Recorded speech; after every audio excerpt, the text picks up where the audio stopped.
Madam, am I audible? Yes, you are. So today my topic is, I am Dr. Ranjana Bhandari, working as Additional Director in District Headquarter Hospital, Baripada, Mayurbhanj.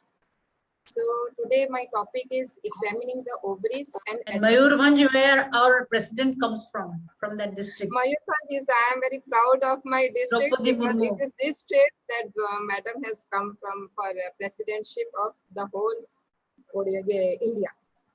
Congratulations. So, thank you, ma'am. And I'm very, very grateful to Shama Madam and Hasmukh sir to give me this opportunity to for this venture, to be a part of this venture, which is to be meant for decreasing the maternal mortality in our state of Odisha. And I'm also grateful, very, very grateful to Dr. Mala Sibal Madam to come as a chairperson in this meeting. Thank you, ma'am. So today my topic is examining the ovaries and adnexa. As we know, ovaries are almond-shaped structures lying in the ovarian fossa on both the sides of uterus. They are 1 into 2 into 3 centimeter. But the learning objectives in this lecture will be to use IOTA, that is International Ovarian Tumor Analysis, which has standardized some terms, definitions, and measurements. So the key questions we'll be dealing with are, how do I describe my ultrasound findings using the standardized terminology of IOTA?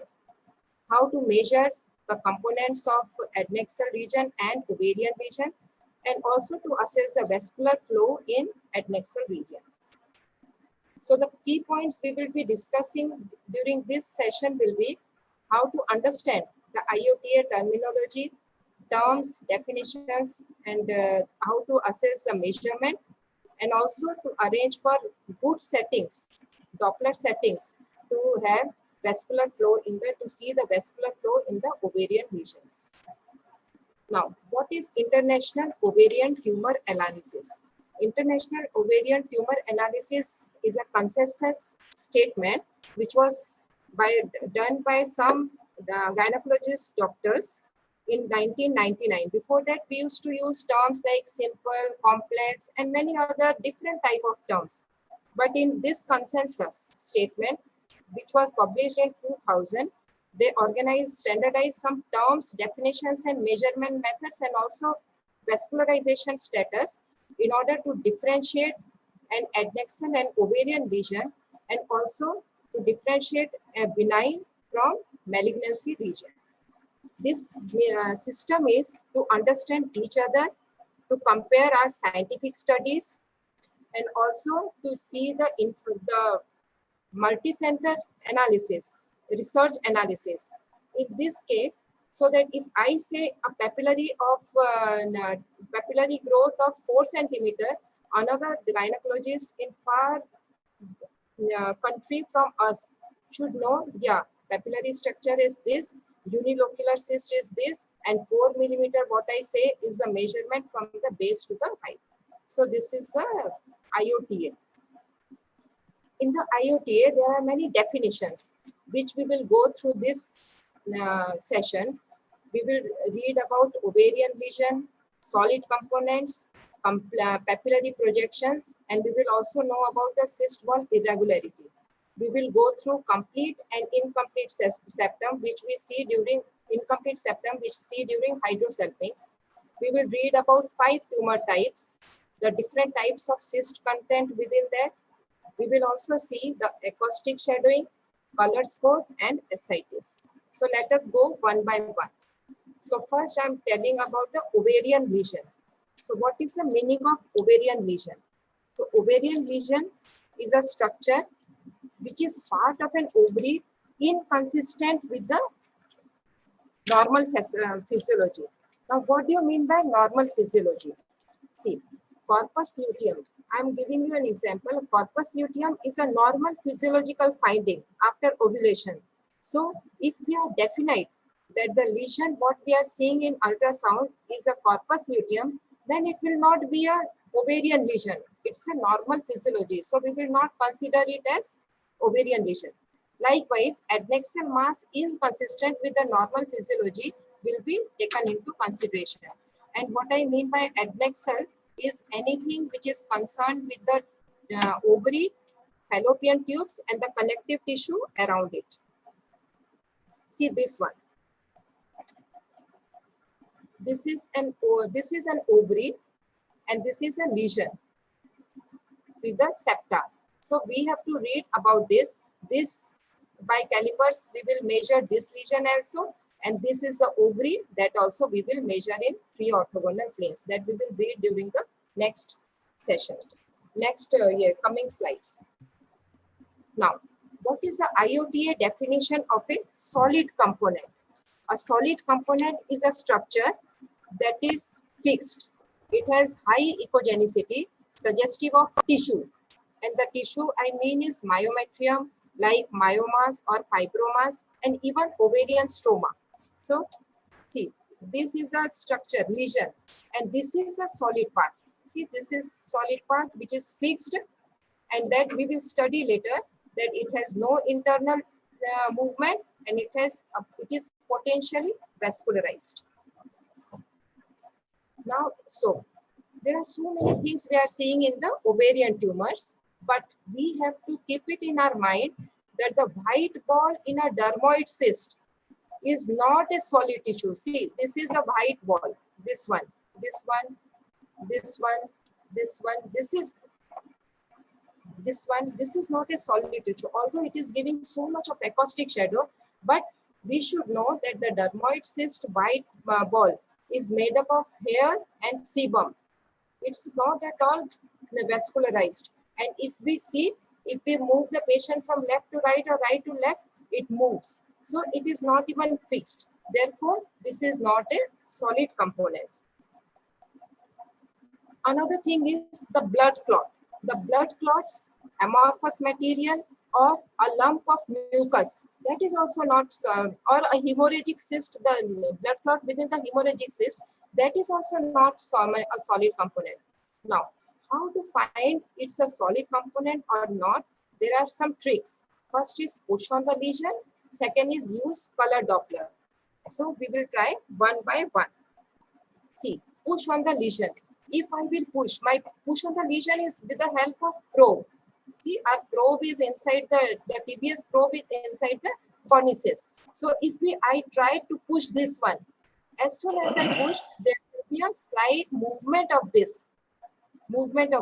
See, it has become this. If I do a probe pressure, it will move. If it moves, means it is not solid, because solid structures are fixed. Second point is the color Doppler. As soon as I put color Doppler, if it is a dead tissue, if it is a lump of mucus, or if it is a hemorrhagic one or a dermoid plug, then it will not show any color flow within it. But a solid tissue will show a color. But always remember that if you are in doubt, always give the lesion to be solid. If you are in any doubt, you have to write solid. Now, the second point is papillary projection. What do you mean by papillary projection?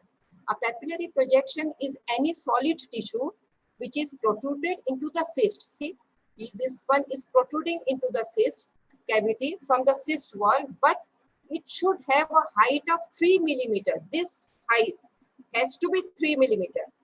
See, this height we have to measure, and it will be 3 millimeter. The measurement we will study later on how to measure the papillary projection. All the papillary projections are solid tissues, but all the solid tissues are not papillary projections. See, papillary projections mean in the 3 sides, 1, 2, and 3. 3 sides, the fluid has to be there. But in a solid projection, all the 3 sides, the fluid may not be there. And secondly, there has to be a potentially vascularization part of the papillary. So it is a solid tissue.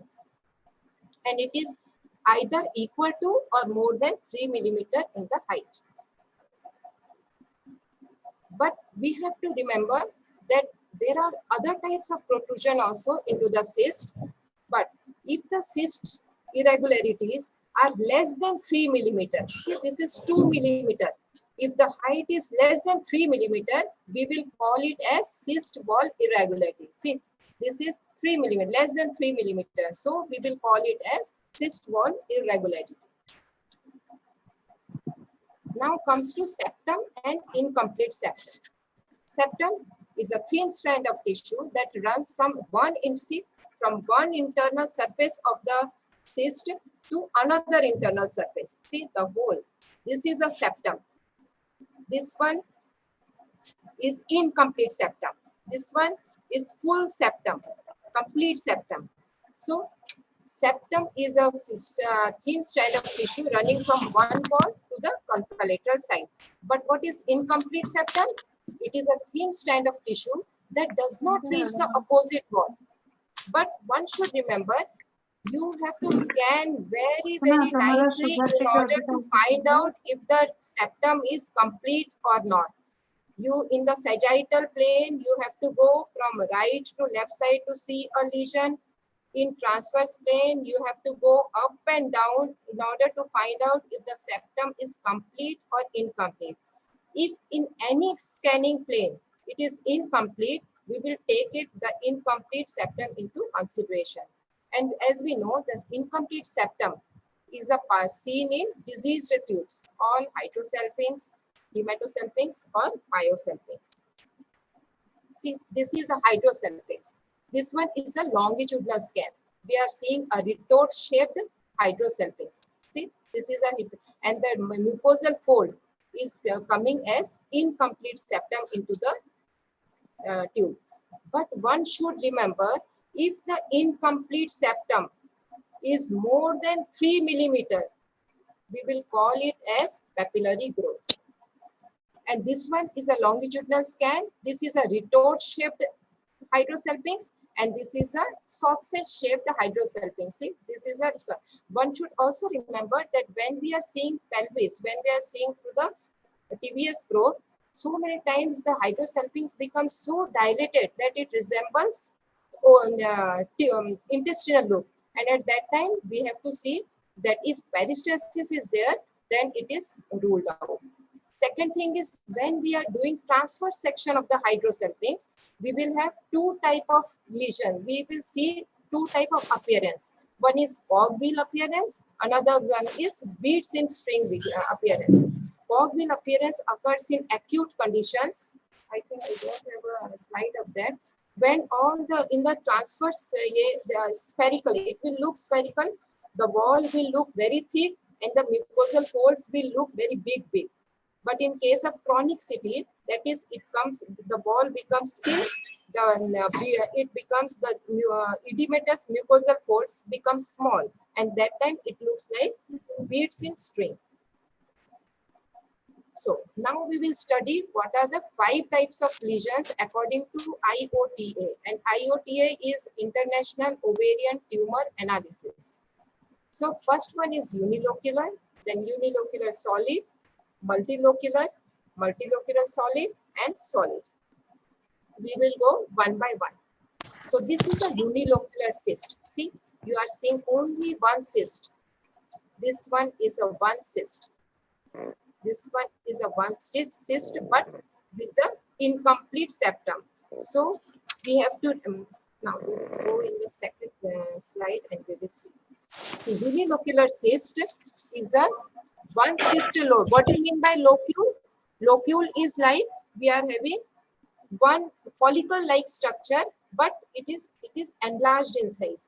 So it is a one cyst locule, no complete septa, no solid components, but it may contain any type of cyst fluid.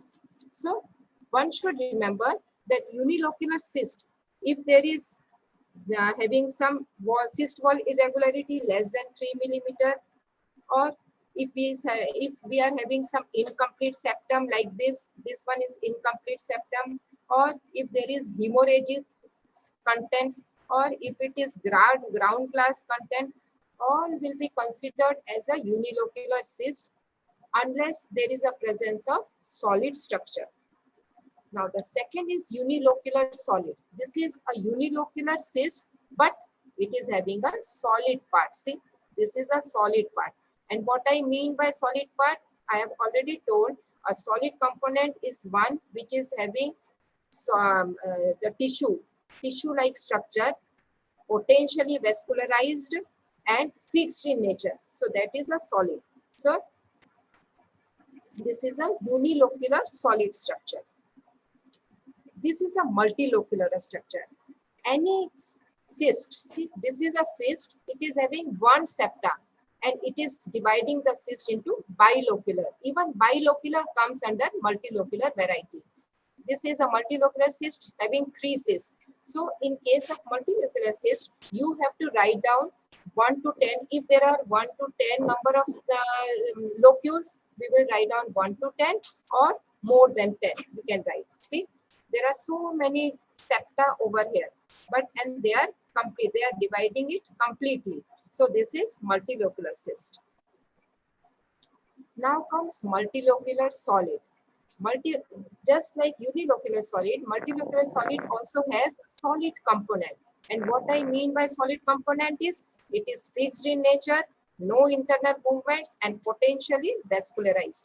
But the solid structure can occur either in the wall. See this first figure, you are seeing solid structure in the wall, but it may occur between the septae also. See, this one is having the solid portion within the septae.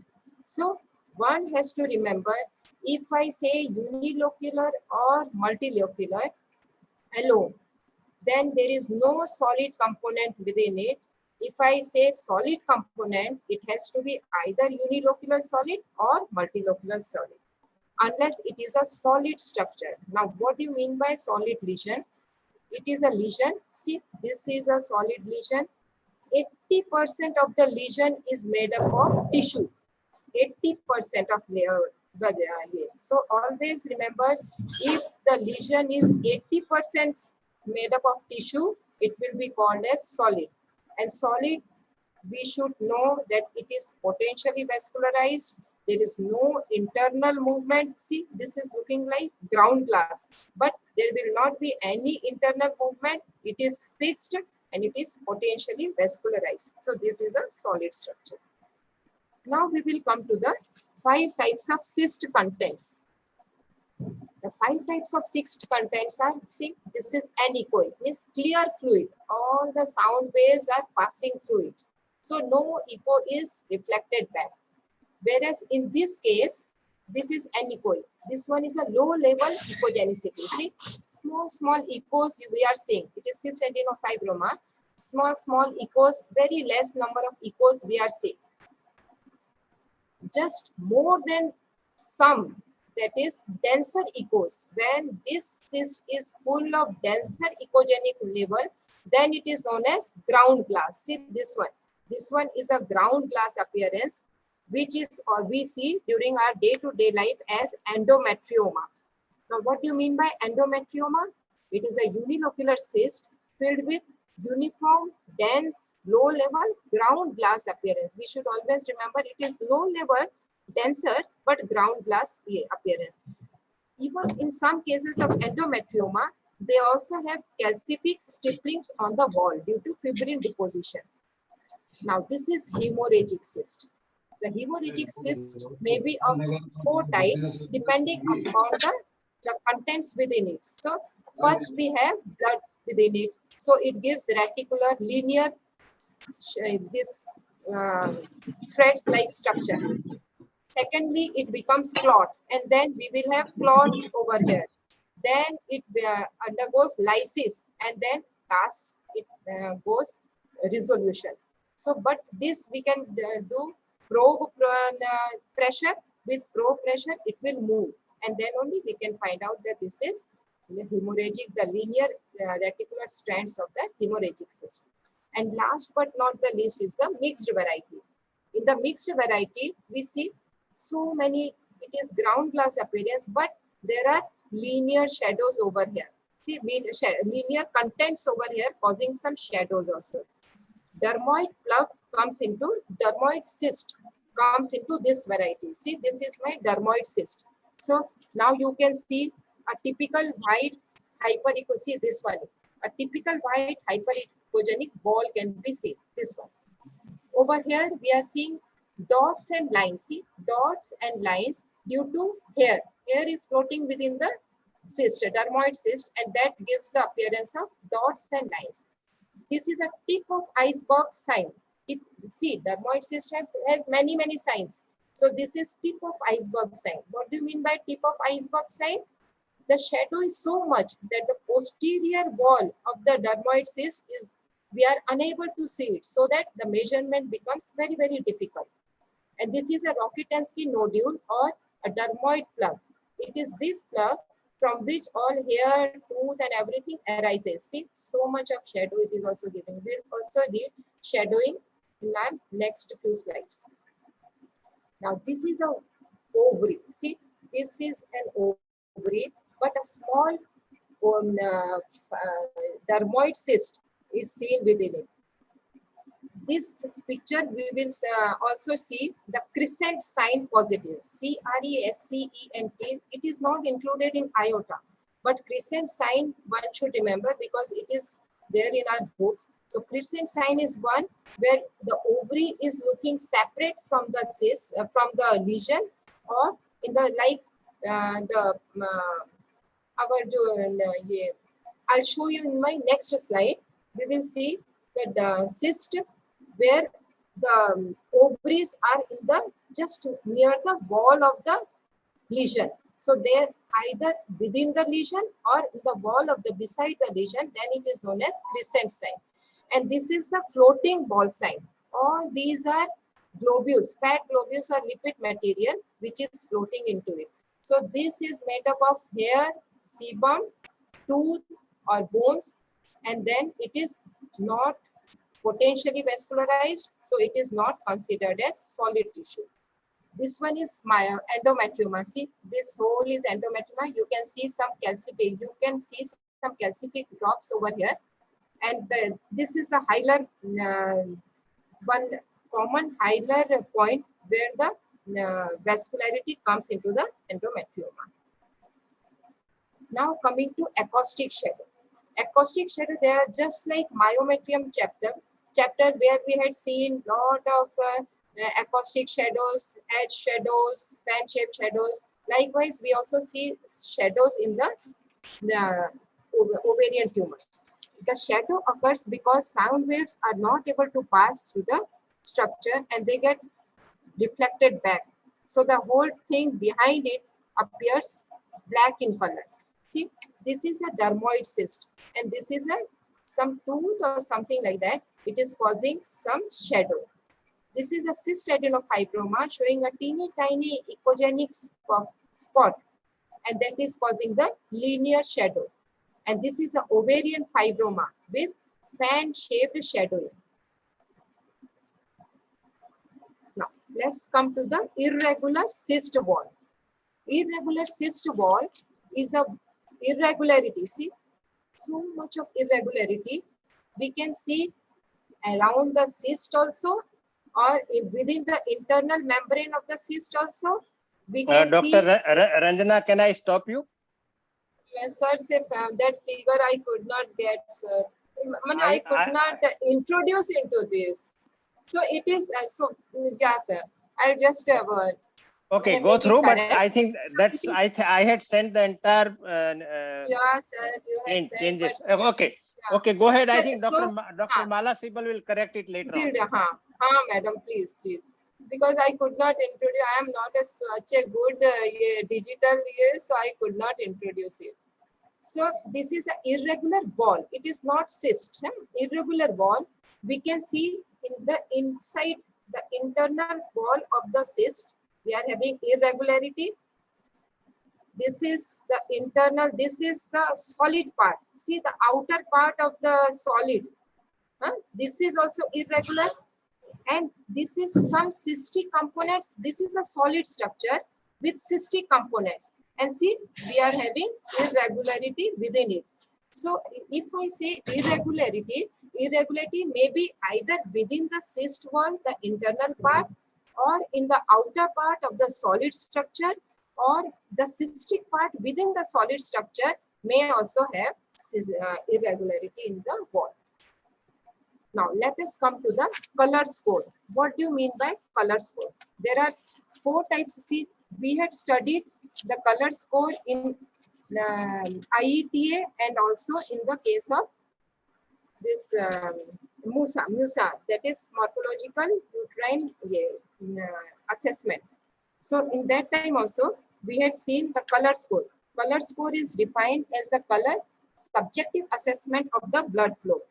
The subjective assessment comes by seeing the color hue over it. So color score 1 is when there is no color. So no supply over it. It is not at all potentially vascularized. Color score 2 is minimal color. Minimal color means we have to see, we have to find it out, we have to see for it.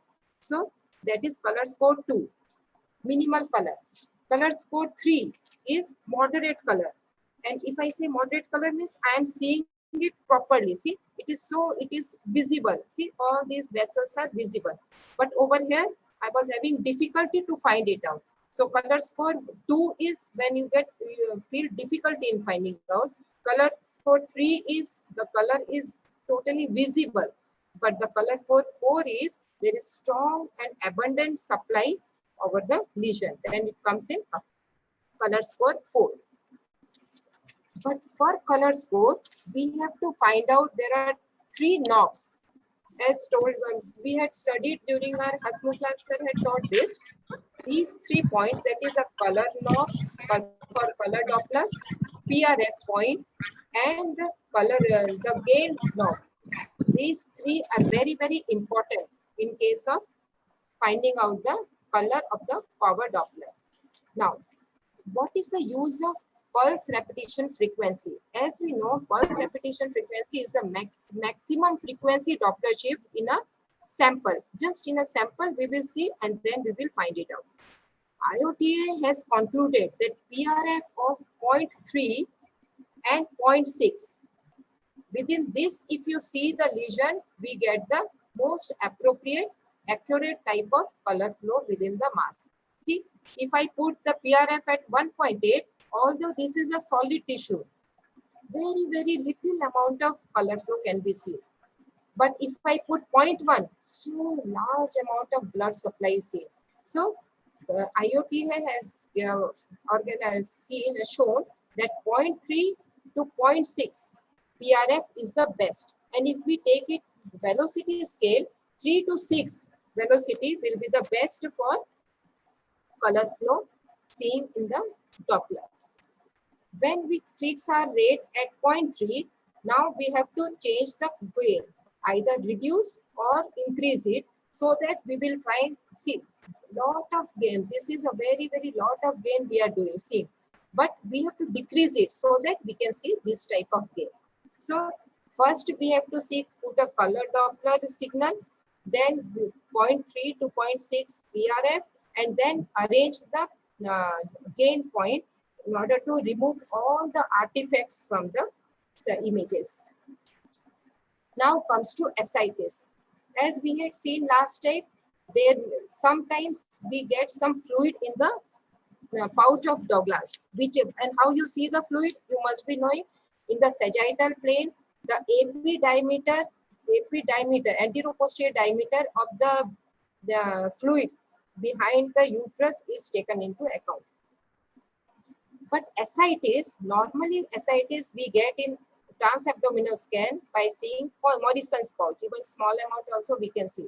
But as IOTA says that it is TVS probe to be used, in the TVS probe, the resolution is maximum up to 10 centimeter. So 10 centimeter is the height when fundus can be seen. So just when the fluid is outside the pouch of Douglas, near the fundus, see, near the fundus, that time we will call it as ascites. See, this is ascites. In the lung, this is transabdominal layer. We are seeing uterus, ascites, and ascites, everywhere ascites. It is severe type, gross ascites.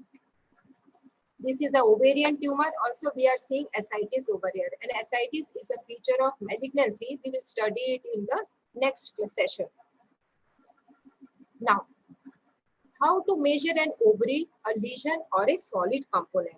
It's very, very important. See, as we had seen, ovaries first, we will to the vagina, sagittal scan. We will see the uterus. Then we will make a transverse by putting the marker into the 9 o'clock position. And in the 9 o'clock position, we will go up and down to see fundus and the cervix. But when we go to the fundus, near the fundus, if we want to see right ovary, we will tilt our probe towards right side. We will see an ovarian ligament, and if we trace that echoic structure of ovarian ligament, we will just go near it and we will see the ovary.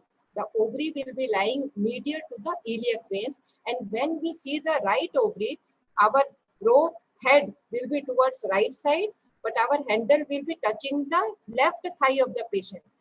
Likewise, and then that right ovary, we have to again do parasagittal up, left and right, and transverse up and down. Then we will come to the left side. In the left side, again the same thing. We will do when the head is in the left side, the handle is towards the right thigh of the patient, and again we have to see it sagittally panning left and right, and then the transverse going up and down. We have to take 3 measurements. As we know, all the lesions, ovary or uterus, everything, we have to do a 3 orthogonal planes. The length and anteroposterior diameter we will get in sagittal view, and the width we will get in the transverse view. And the volume we can get by length into depth into width into 0.5. 0.5 is a figure we have to multiply for length, depth, and width. This volume of ovary is very important, because in PCOD and all, we take it as 10 is the cutoff. So we will we will deal with in the next session. So these are the normal ovaries. This is the left ovary, and this is the right ovary. We are having so many follicles, and just near one of the follicle, it will grow, become dominant follicle, and then when an ova comes out, we get the corpus luteum, which we will see in our next slides. Now comes how to measure a papillary projection. All the papillary projections are measured into, everything is measured in 3 orthogonal planes. But over here we are showing height and base. But remember, in the height, the papilla can arise from septa or internal wall. The internal wall thickness or the septa thickness should never be included in the height. The height is only height of papillary projection. See, this wall is cyst wall. We are not taking, or septa, we are not taking this into consideration. The papilla we have to measure from this to this. So height and base we can do like this. See, this is the wall of the cyst. This is the wall of the cyst. So first we are taking the length, we are taking the anteroposterior diameter, and then the width of the lesion. All this comes in papillary projection. And we know papillary projection is the one where the height is at least 3 centimeter or more. Now, how to measure the maximum diameter of a largest solid component? See, solid component means a solid tissue has to be there. See this one, solid tissue has to be there. Solid tissue.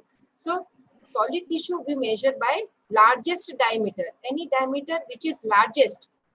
And we will study in the next session, the cutoff of 7 millimeter is taken for the solid lesion to be malignant or benign. See, this is a septa, there is a solid lesion, and this is the height we can measure by this. This is the largest height, largest diameter, the maximum diameter of the solid component has to be written in our report. So I had told about corpus luteum. When a follicle ruptures, just before follicle rupturing, we have a cumulus ovorus that I'm not able to show you. A small ring-like structure, and in that point, the follicle will rupture, And see, then the follicle, which was round in shape, it becomes crenated or elongated like this. And you may have some internal echoes within it. Internal echoes within it. And you have a ring of fire around the corpus luteum. But it's a common physiological finding, so it's not an ovarian lesion. Now, the vascularity of ovary. We know the vascularity of ovary is by two ways. First is the ovarian arteries, which are the branches, the direct branches of abdominal aorta, just below the renal arteries. And the secondly, the uterine artery ascending branch also gives some ovarian branches. This is also important even during our Doppler studies. Now comes infection. Although infection is not so common because we have so less with menstruation, all the inner lining, the germs, everything goes out. Still, by hematogenous route or from the this vagina, the infection may come, and then we find oophorytis. This is a case of oophorytis. The infection becomes this ovary, which was 1 into 2 into 3 centimeter in a normal case, it becomes enlarged. And see, this is such an enlarged ovary, hypoechoic. So this is oophorytis. This is a case of, again, tubo-ovarian mass. So in case of in case of tubes, infection of tubes is also very common. If the fimbrial end and the cornual end gets closed, we get fluid within the tube, and then it is known as either Hydrosalpinx, Hematosalpinx, or Biosalpinx. When it enlarges, when it involves the other structures around it, even the ovaries get connected with it, and then it comes into stage 2 when both of these are joined together and tubo-ovarian abscess can be seen. But so many times the infection becomes so great, so severe that all the structures become, we will not be able to find out the structure of ovary or tube separately.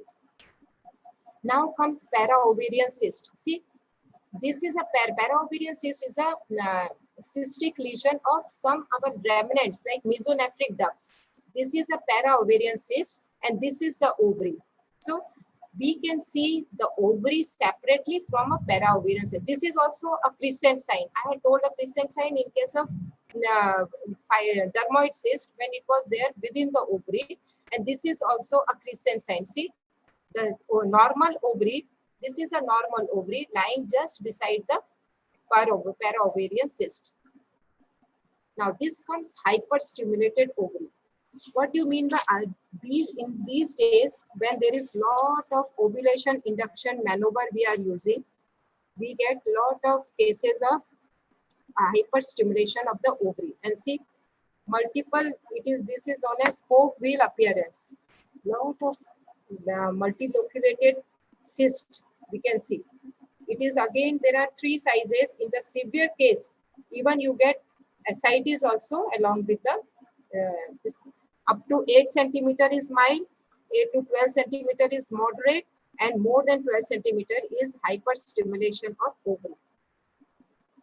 Now, this is very important. Ovarian torsion we come across with the patient when they come with lot of pain it's an emergency case.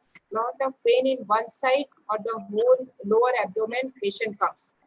So, see, whenever we have a cyst in the ovary becomes unbalanced, and then it may get twisted. See, this is the ovarian ligament, this is a infundibular pelvic ligament, and it has got twisted. See, this hole is twisted. When it twists, first thing to get blocked among the artery, veins, and lymphatic, first thing to be blocked is the venous supply, and the arterial supply we can still see. So that time we get whirlpool sign. Now, what do you mean by whirlpool sign? The arteries will be look like whirlpool, hover and all, whirlpool in the water. Like that, we will see arterial markings on near the pedicle. Second is this, the follicular ring sign. This is also early structure. See, this one is the follicular ring sign. Lot of small cysts, they are get arranged in the periphery. Why this occurs? Because of the subendometrial substantial edema and hemorrhages around the follicle. See, there is a follicle with a thick echogenic rim around it. So this is a there occurs enlarged ovary, heterogeneous central stroma with edema and infarction, peripheral cyst, lot of peripheral cyst, and the whirlpool sign. Along with that, we will also get some fluid in the POD. So by this, we can find out if there is a ovarian torsion. Dr. Ranjana, I will add something. Go to the previous sir. slide. Go to the previous slide. Actually, This this one, this follicular ring sign was first described by Dr. Mala Sidbal. And sir. the whirlpool sign was first described by a radiologist from Coimbatore. His name I am forgetting, but Dr. Mala will tell us. Bhupati was the first Bhupati, person. sir. Yeah, Bhupati sir actually was the first person to describe it as a whirlpool sign. And follicular ring is Dr. Mala Sidbal's description. Oh, thanks a lot, because peripheral cyst is very, very pathognomonic of ovarian torsion. Yeah. Very And important. if you can detect this, you can save the ovary. We can say, because this is one of the earliest finding we get after torsion. So if we save at Our that specialist, time, please note this. And you ask any number of questions, Mala ma'am is here to answer. So this is a very important sign. If you see this and the whirlpool sign much before the That is whirlpool the sign. fifth largest emergency is ovarian torsion. Emergency. this is really a lot of cases we get of torsion. Ectopic pregnancy and torsion are the emergency features for emergency cases in case of gynae ovarian. Even in children, it can be there. In prepubertal children small also. Children also we get. Small children also we get this. Means like just after puberty, it may come with this. After after the childbirth, when the uterus becomes very big, the ligaments and all becomes increased in length because it takes up the ovary. And that time when it comes down, the ligament gets lax. That time we get torsion. But in small kids also we can get the ovarian tumor, yes, because ovary is an unbalanced structure. Here and there, especially if they have a dermoid that gets twisted also. Yeah. If a dermoid cyst is there, we get lot of torsion cases. So now let us come to our last slide, that is ectopic pregnancy. As we know, ectopic pregnancy is having 2% of our normal pregnancy is ectopic pregnancy. And these days it is increasing in number because of the presence of some. We get lot of tubectomy, and then patient comes for tuboplasty. Salpingitis, increased incidence of induction procedure also. We may get heterotopic pregnancy ectopic, one inside the uterus, another outside. Or in case of IUCD also, so many times we get ectopic pregnancy. So ectopic pregnancy, 70 to 85% is in the tubes. And the criteria are very, very important. As we go through e-book, the e-book, the step of evaluation is, first we have to do the sagittal scan of, although there are some definite criteria, some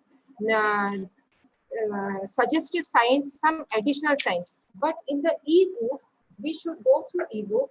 It's written, first point for evaluation is do the sagittal scan. As you enter the sagittal scan of uterus, you will see if there is no gestational sac, or if there is presence of pseudo sac. Now, what do you mean by pseudo sac? Is only water content within it. So how will we know? There will not be any echogenic rim around it.